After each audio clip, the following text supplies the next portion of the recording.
पल भर में इतना बड़ा हादसा हो जाएगा, रचना को पता ना था। 3 घंटे पहले ही तो अमित ने रात का खाना खाया था। फिर वह पलंग पर ही पर्स और कागज पेन लेकर बैठ गया था।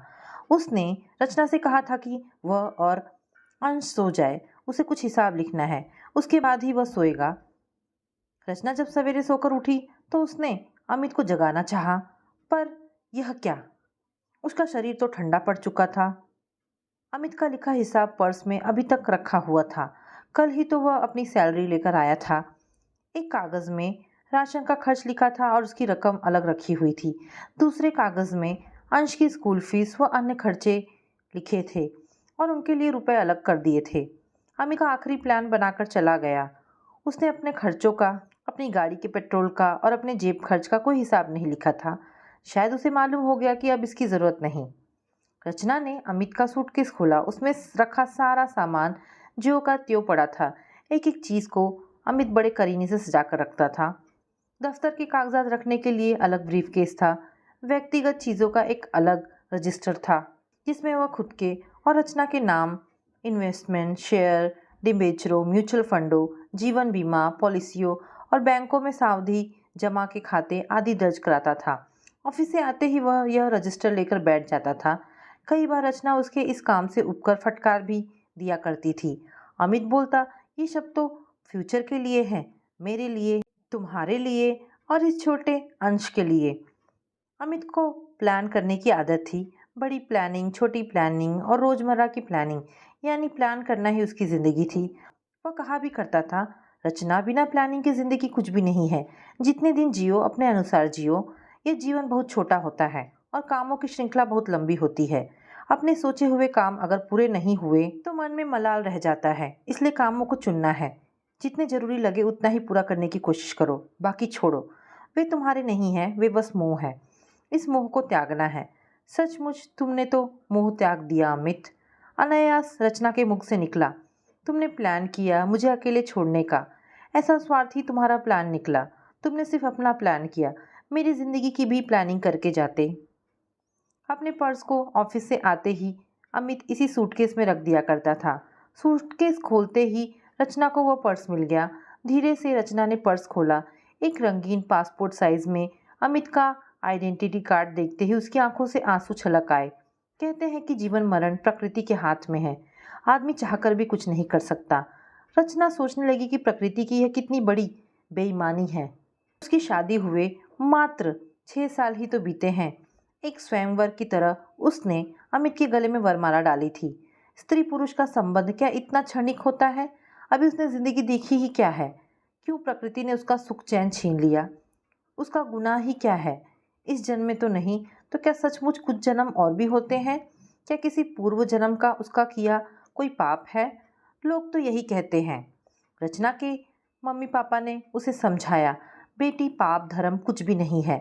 कौन कहता है कि तुम्हें किसी पाप का फल मिला है? बेटी, इस दुनिया में किसी को फूल मिलते हैं तो किसी को कांटे। जिसके हिस्से कांटे आते हैं वह संघर्षशील बन जाता है। जीवन तो एक संघर्ष है, इसको सहज रूप में लेना चाहिए। जो होना था वह हो गया। हिम्मत से काम लो बेटी, उठो, अपने को सहज बनाओ। कैसे सहज कर ले अपने को रचना? यह दुख क्या एक दिन का है जो सुबह होते ही दूर हो जाएगा, अथवा किसी दवा द्वारा छुटकारा मिल जाएगा? क्या विधवा से भी बड़ा कोई दुख होता है? एक स्त्री के लिए एक विधवा का क्या स्थान होता है इस समाज में, वह खूब जानती है। रचना को अच्छी तरह याद है, गांव में उसके दूर के एक रिश्ते की भाभी हुआ करती थी जो बाल विधवा थी। लोगों ने उनका सिर मुंडवा दिया था। एक सादा धोती पहना करती थी वे। अपने अंधेरे कमरे से गांव के मंदिर तक का ही था उनका संसार। शादी विवाह के शुभ अवसर पर उनकी उपस्थिति की मनाही थी। उनकी छाया तक से लोग दूर भागते थे। रचना भी अब एक विधवा है। पति के दाह संस्कार के दिन सास ने उसके हाथ की चूड़ियां तोड़कर पानी में फेंक दी थी। बिंदी और माथे का सिंदूर धुल गया। वह सुहागन नहीं रही। लोग उससे घृणा करेंगे। घर से और समाज से कटकर रह जाएगी वह। अब तो यही उसका हश्र है। क्या वह इस स्थिति को स्वीकार कर ले? नहीं, यह एक बुज़दिली होगी। वह नए जमाने की लड़की है। वह दुनिया का सामना करेगी। वह गांव की निरीह भाभी नहीं बनेगी। जिंदगी में एक हादसा ही नहीं आता, और भी आ सकते हैं, पहले से भी बड़े। तो क्या वह जिंदगी इसी तरह हारती रहेगी? नहीं, कदापि नहीं। रचना ने पर्स को मोड़कर ज्यों का त्यों रख दिया। अनायास उसका हाथ सूटकेस की पॉकेट में चला गया। इस पॉकेट में अमित द्वारा लाई एक प्रकार की चूड़ी रखी थी, जो कुछ दिनों पहले वह रचना के लिए लाया था। लेकिन अब वह इन चूड़ियों का क्या करेगी? किसके लिए पहनेगी अब? कौन देखने वाला है इन्हें? जो चाव से लेकर आया था वही नहीं रहा। ये सब चीज़ें तो सुहागनों के लिए होती है ना। वह तो अब सुहागन भी नहीं रही। उसकी आंखों से फिर आंसू टपकने लगे। कुछ देर के लिए वह निष्क्रिय हो गई। घर का सामान आदि जब भी वह कभी देखने लगती है तो ऐसा ही होता है। घर में उलट पुलट करने की आदत उसकी पुरानी है। अमित बार बार कहा करता था, यह क्या, तुम घर की चीज़ों की उठापटक में लगी रहती हो? क्या तुम्हें और कोई काम नहीं? क्यों नहीं तुम अपनी पढ़ाई फिर से शुरू करती हो? मैं इस बार इंदौर जाकर तुम्हारे लिए नए कोर्स की सारी किताबें ला दूंगा। अमित फिर इंदौर नहीं जा पाया और रचना की पढ़ाई अधूरी रह गई। वह एमकॉम नहीं कर पाई। अब तो और भी कुछ करने का उसका मन नहीं करता। अंश को स्कूल पहुंचाने का काम आया कर देती है। स्कूल का रिक्शा दोपहर में अंश को घर पहुंचा जाता। अंश स्कूल से आता है तो कुछ देर के लिए उसके साथ उसका मन बहल जाता। लेकिन अंश के बार बार पूछने पर कि उसके पापा कब तक आएंगे, वो कुछ भी जवाब नहीं दे पाती।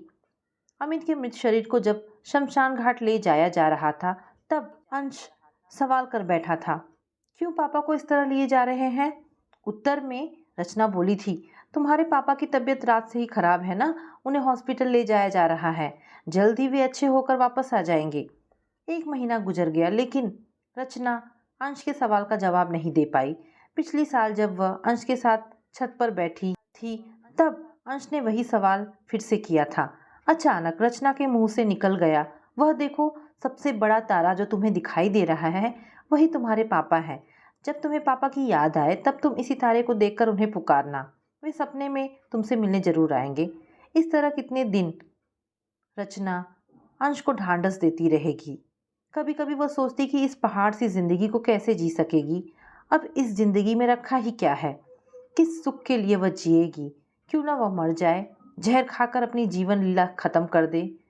यह 5 वर्ष का बेटा अंश जो उसकी नज़रों के सामने आ जाता है, नहीं तो उसी दिन जिस दिन अमित का हादसा हुआ वह भी अपना अंत कर लेती। अंश के लिए ही तो उसको जीना होगा, चाहे जैसे भी हो, दुख से या सुख से, ताने सहकर या फिर लांछन सहकर। वह औरत है एक विधवा, जिसे समाज बार बार ठुकराएगा, दुत्कारेगा। चल बेटी, यहाँ से अब चल, क्या करेगी यहाँ रहकर अब अकेली? अमित की बीमा और भविष्य निधि आदि का सेटलमेंट तो घर से भी किया जा सकता है, वो मुझ पर छोड़ दे, मैं इंदौर से ही ये सब काम कर लूँगा। पापा ने उसे साथ ले जाने की जिद की थी। रचना ने उनकी बातों का कोई जवाब नहीं दिया था। वो सोच रही थी कि कितने दिन माँ और पापा अपने साथ उसको रख पाएंगे। 4 वर्ष, 8 वर्ष या 15 वर्ष। फिर उसके बाद घर में 2 छोटे भाई हैं, माना वे उसको बेहद प्यार करते हैं। भाइयों की शादियां होंगी, एक विधवा ननद को भाभियां क्या स्वीकार कर पाएंगी सहज रूप से? उसको उन लोगों के भरोसे ही तो जीना पड़ेगा। गांव की विधवा भाभी की तरह वह भी जी लेगी।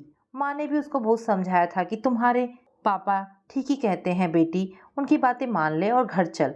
हम समझेंगे कि हमारी बेटी कुंवारी ही है, हम अपनी दुलारी बेटी को पाल लेंगे। माँ कहने को तो कह गई, लेकिन वे खुद इस बात को समझती हैं कि उनके कहे में जरा भी सच्चाई नहीं है। कोई भी माँ अपनी बेटी को जिंदगी भर नहीं पाल सकती। उसकी ममता, उसका प्यार उसकी थोड़ी सी जिंदगी तक ही सीमित है। अपना भार बेटों या बहुओं पर नहीं थोपा जा सकता। रचना गांव वाली भाभी की तरह दूसरों की दया पर नहीं जीना चाहती थी। उसने माँ को दो टूक जवाब दिया था, तुम पापा को समझा दो माँ कि वे मेरे लिए अधिक परेशान ना हो। वे खुद ही कितने कमज़ोर हैं, इतनी सोच फिक्र करने से उनकी सेहत और भी खराब हो जाएगी।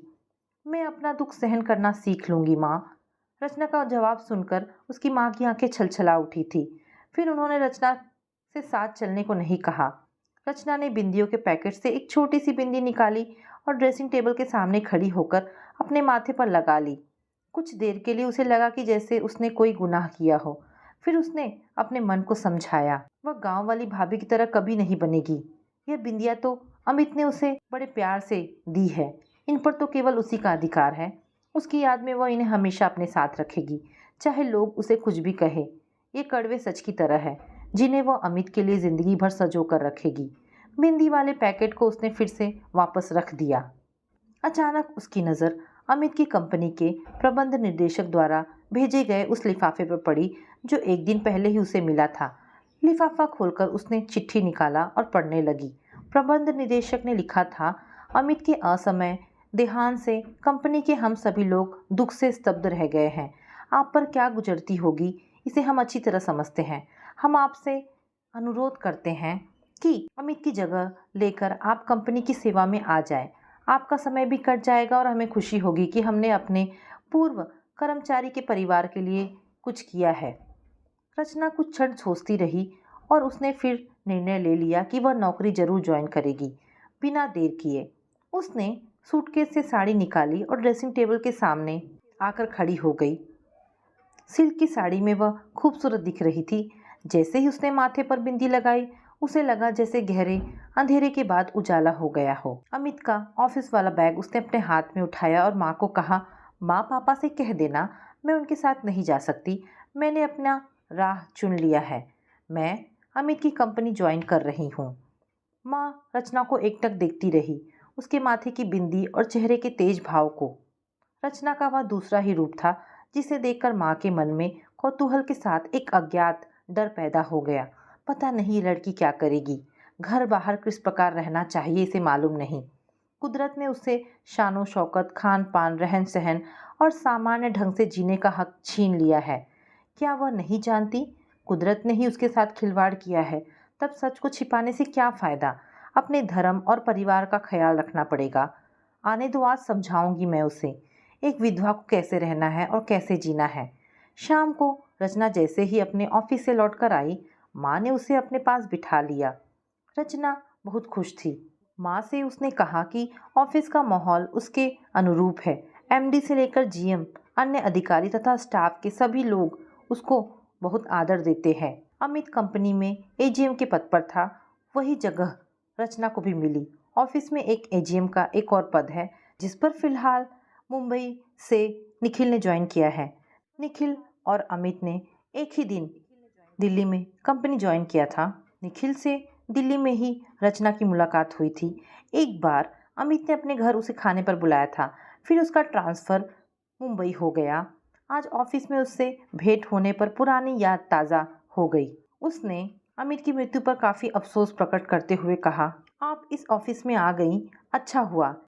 यह सब तो ठीक है बेटी, कंपनी ज्वाइन कर ली?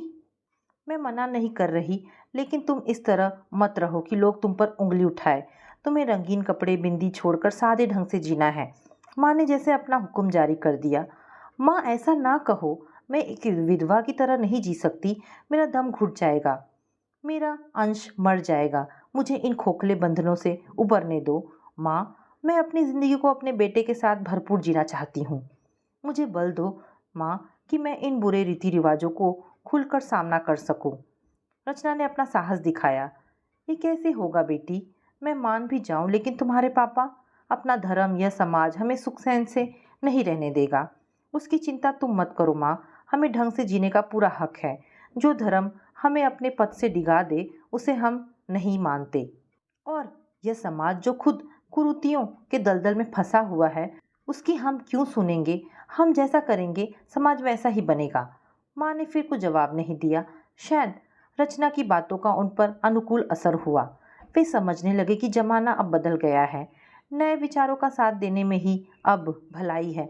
वक्त के साथ पुराने पत्ते झड़ते गए और उसकी जगह नए पत्ते मुस्कुराने लगे। रचना के भीतर भी नई नई कोपलें उगाई। ऑफिस में रचना का मन लगने लगा। वहाँ काम करने वाले सभी सहकर्मी से उसकी दोस्ती बढ़ गई, खासकर निखिल से।